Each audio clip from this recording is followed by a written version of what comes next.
ایک جنگل میں ایک بہت ہی بیوقوف اور سستی کا مارا راجا رہتا تھا۔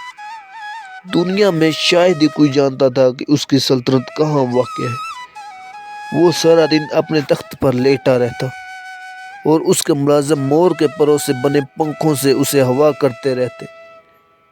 ایک دن اس نے فیصلہ کر لیا کہ اسے بھی شادی کر لینی چاہیے۔ اس نے اپنے وزیروں اور مشیروں کو دنیا کے ہر کونے میں بھیجا۔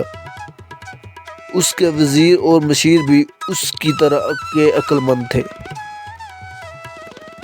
اس نے وزیروں کو کہہ کر بھیجا تھا کہ اس کی بیوی ایسی ہو جو زمین پر بھی چل سکے اور ہوا میں بھی اڑ سکے، جس کی شکل انسانوں جیسی ہو لیکن وہ انسان نہ لگتی ہو، اس کے 4 بازو اور 4 ٹانگیں ہوں۔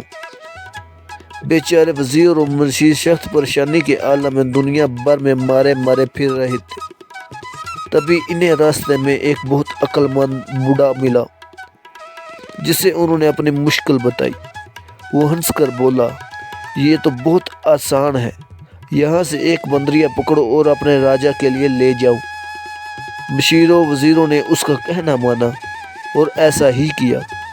راجا نے بندریا کو دیکھا تو غصے میں کہنے لگا، تم پاگل ہو، یہ تو بندریا ہے۔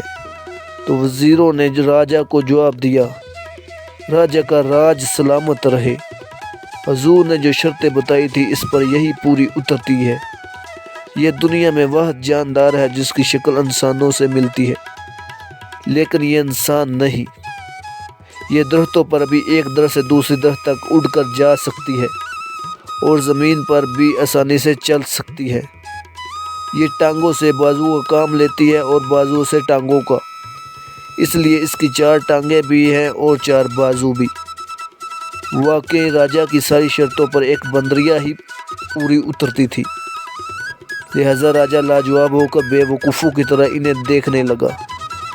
پھر بندریا سے تو اس نے شادی کیا کرنی تھی، وہ ساری عمر کنوارا ہی رہا، لیکن لوگ بندریا کو نہیں بھولے اور راجا کی غیر موجودگی میں اسے بندریا کا شوہر ہی کہتے۔